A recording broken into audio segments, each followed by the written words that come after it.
It is a bluebird day.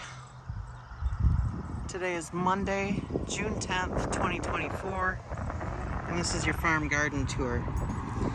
So we spent a good deal of time over the last couple of days planting trees.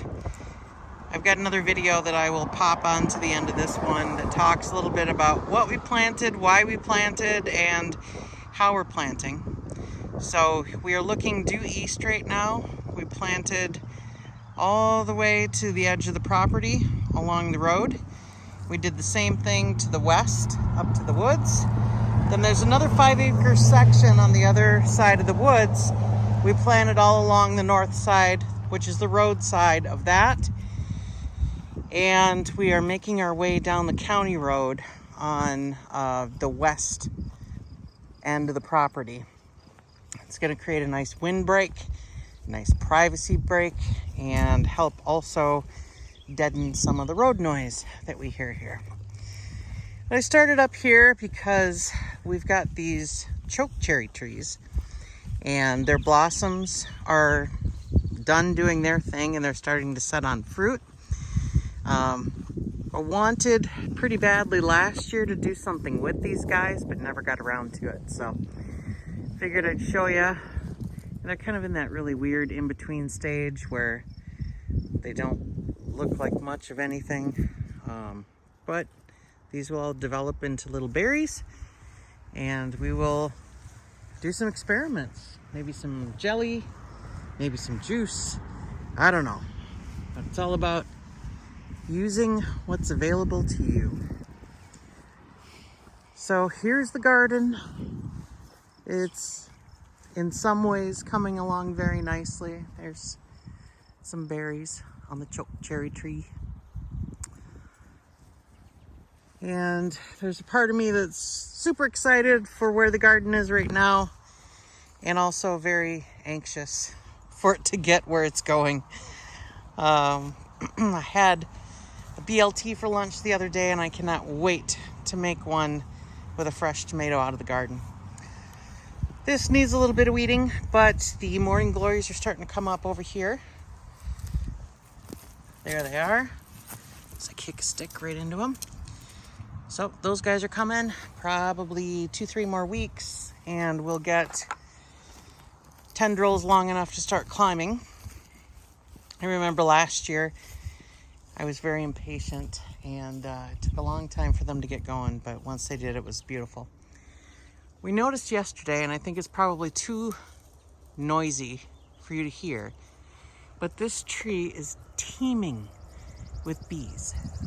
I'm trying to find some, but anyway, I was standing next to the garden shed yesterday, and all you could hear was bzzz. So the bees and pollinators are out here waiting for our garden to start flowering as well. Might as well start here on the north end of the garden where we have potatoes. And still, with the amount of time that we spent taking care of other tasks and fun things here at the farm this weekend, I didn't spend a whole lot of time out here. Didn't finish weeding. But we've been coming through here 2 or 3 times a day to look for and exterminate potato bugs. As of right now, as long as we're here to come through, yeah, there's the carcasses. As long as we're here to come through a couple times a day, we've been able to stay on top of it pretty nicely. But, oh, there's one. There's a mating pair. And that's what they do. They drop to the ground to try and get away from you. I crunch the potato bug. Now we gotta check the potato bug plant. Now Troy's gonna check the plant and see if there's any eggs on there. So yeah, this is what we do 2-3 times a day. We took a long weekend, took Friday off, took Monday off. Duke is taking advantage of Troy being at his level to give him kisses. So we'll see. We've got some ideas on what we're going to do to mitigate these guys. We're pretty sure they're coming out of the grass. Yeah, I actually saw eggs laid on the grass. So anyway, we'll let you in on what our thoughts and plans are as we formulate them and move forward. So we are in our vine area. The vines are coming along nicely. Those actually look like two completely different plants. We'll have to see what happens there. Lots of them coming up here. And these are all squash, pumpkin, melons. I'm doing pretty good. It won't be long until these guys are taking over the entire tarped area here, which is what we have for them. That's why they have all this room. We've got brassicas over here. I believe these are the Brussels sprouts. We've got celery.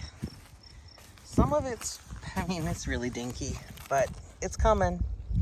Celery's coming. We might have a few spears that we can harvest and eat, but over here we have more brassicas. This is a megaton cabbage here in the middle, the biggest guy. We've got marigolds around them to protect them. So the cabbages, the brassicas in general, are doing well. We've got marigolds that are going to start to bloom here shortly. And we continue on down the line here. There's some cauliflower, some broccoli. We've got the Brussels sprouts, the cabbages. So yeah, they're all doing okay. Starting to actually show some growth and stand up. Then we get into the peppers. I know the peppers are doing what peppers do, but I'm very impatient with them. It is a bit frustrating. Once they come on, they do absolutely great, but man, that in-between time. Next week, the weather's supposed to turn and get hot, so next weekend when we're up, I bet we see substantial growth. Mm-hmm. Over here, we've got potatoes. And these guys are our latest planting, so they're the smallest. These are all reds. These are all red potatoes. And then we come over here. These are a daikon radish. Mm-hmm. They're doing great. Just about ready to be thinned. After the daikon is Easter egg. Easter egg, yep. And so radishes are all doing quite well, with the exception of this stretch here, which is what? Oh, those are beets, aren't they? Yeah. Ah, they are beets. Those are the okay. sweet Dakotas. So the beets look like they're a little slow to take off, but... Well, we planted those 2 weeks after the radishes, so yeah, I think they're doing well. I have 4 different varieties of beets in here. Here's a Swiss chard. It's coming along. We got volunteer morning glories. Skip over the row, and we got potatoes again. Everything that's a circle here is potatoes, with the exception of the very end of the row, where we have sunflowers. Those guys are coming up and doing nicely. It's going to be cool. We've got 5 or 6 different varieties in here. Some of them have your standard yellow heads. Some of them have red, some orange. So that should be a pretty addition over here in the garden. Then we have in this blank row here in between tarps, these are bush beans. And these potatoes look really good.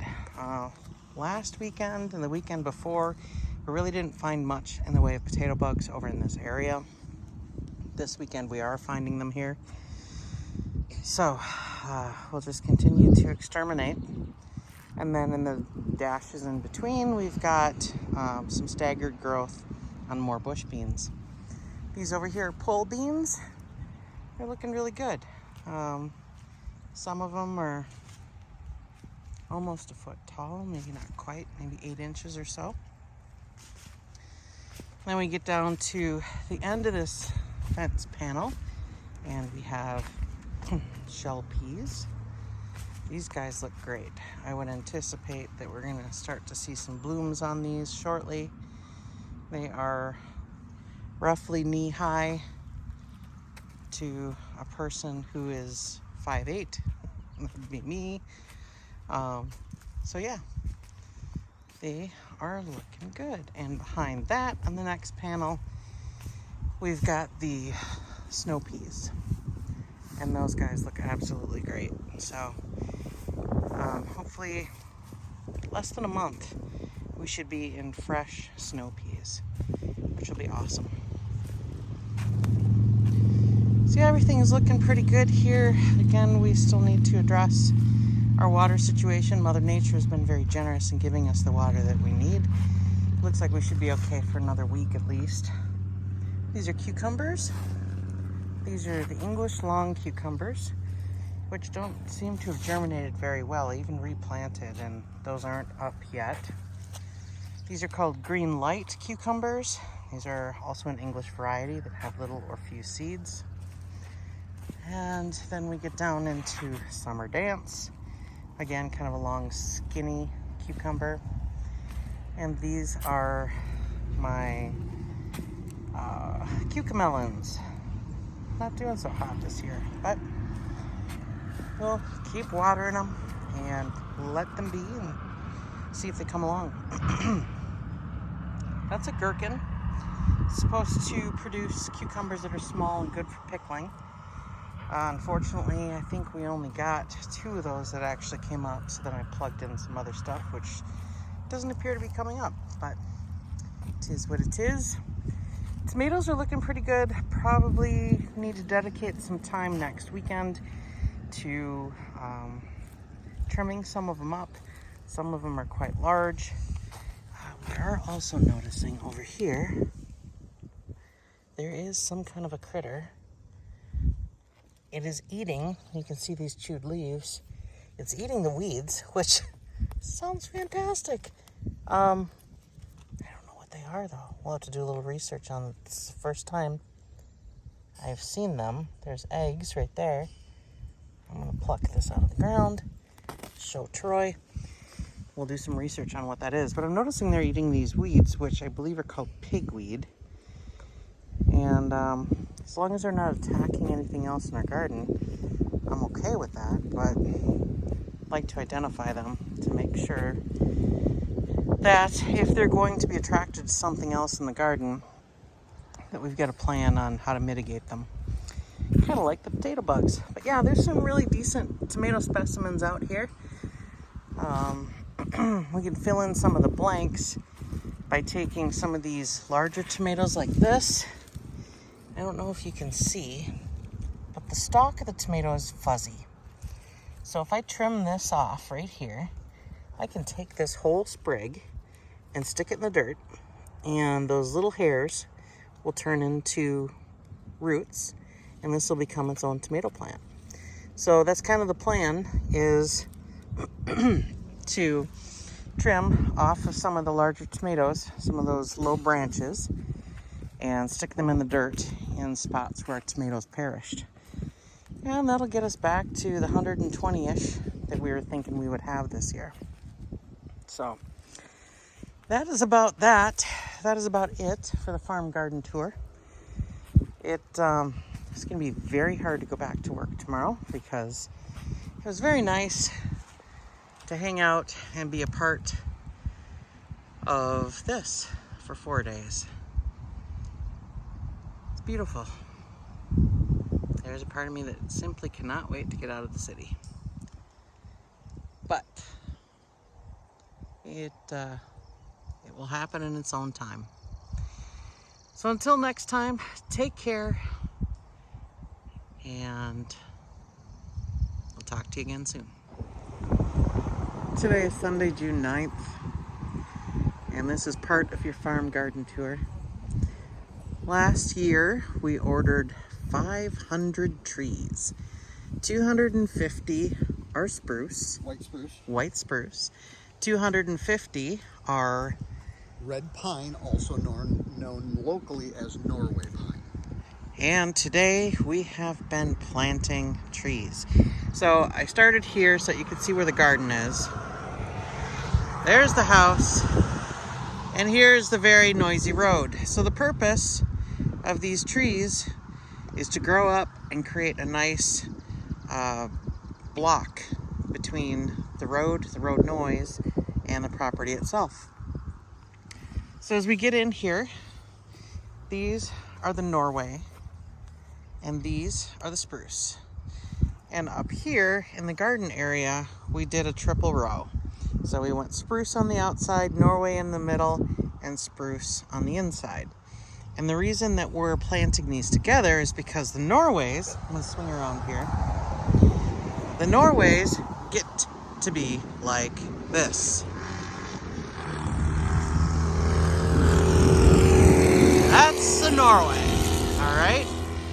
So those guys, once they get to be that big, and that tree, I would venture to guess, is well north of 100 years old. And that tree, same way. And that's a jack.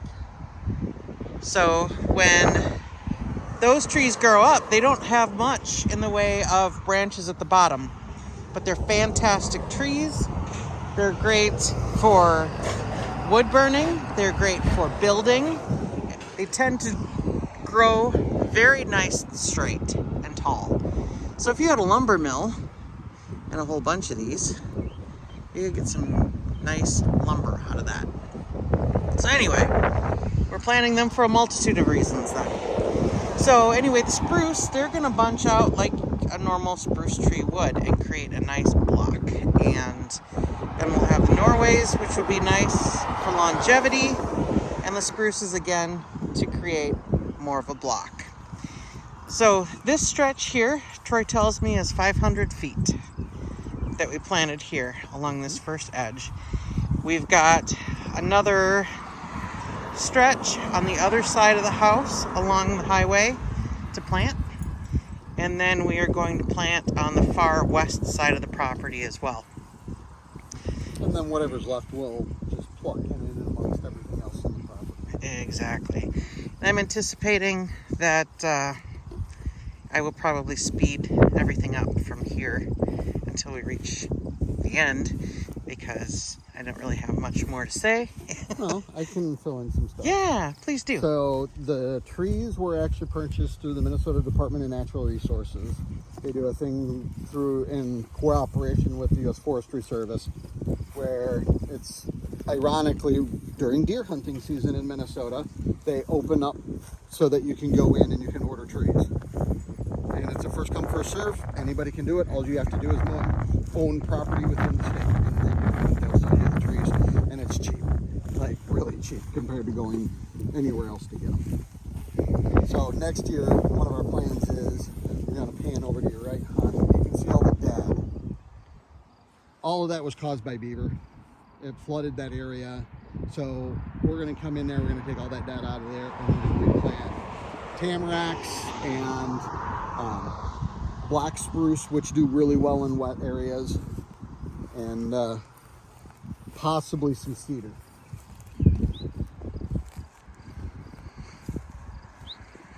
So, what we're planting today is not necessarily for tomorrow or even next year. It's for our kids and our grandkids. Beautify the property. Replace the trees that are no longer living, and create a nice break between the highway, which will probably only get busier as time goes on, and the property. You'll also notice the ditch here is quite well ridden by side-by-sides, four-wheelers, and the like. So we've strung this tape right now on the inside to show the farmer who rents the field, because he's going to be out here to cut his hay next week. He's got a really nice crop of hay this year. To show him where we planted. And then we'll likely do something on the outside to make sure that ATVers and such are not... And actually more of the snowmobilers in the winter. Right. To make sure they're not getting run over and destroyed. Now, you will notice... Oh, that's a motorcycle, not an ATV. We're in Cass County. And Cass County recently passed an ordinance, I believe it was. Yep. the Cass County Sheriff passed an ordinance saying that because of the destruction to the ditches and whatnot, that you're no longer allowed to ride ATVs in the roadside ditches, that they want you riding on the road surface. So we are going to be snow fencing to protect the trees, but we're also going to sign it to inform everybody that there is a new ordinance in this county that the sheriff doesn't want you riding in the ditches anymore. He wants you up on the road service.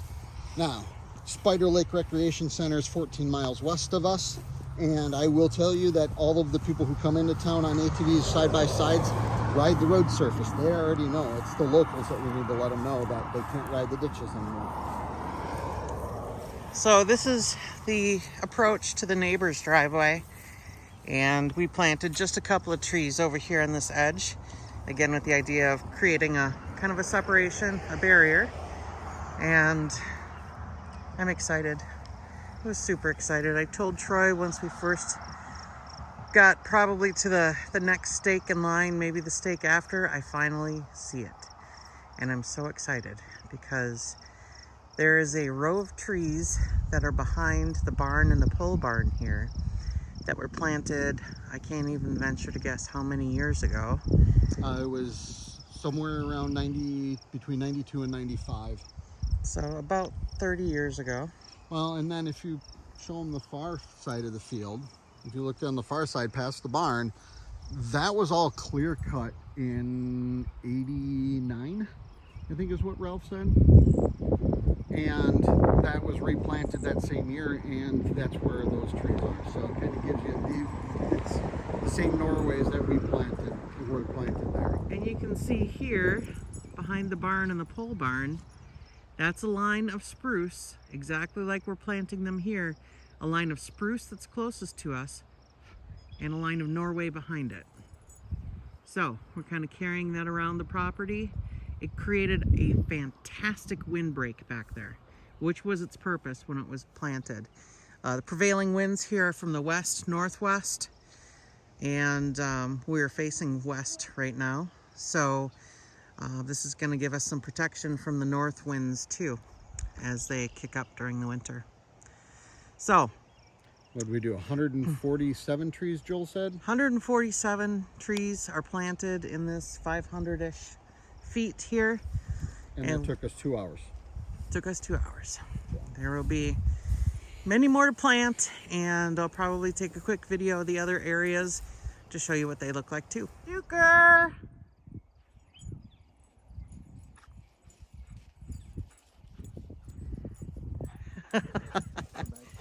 Good boy.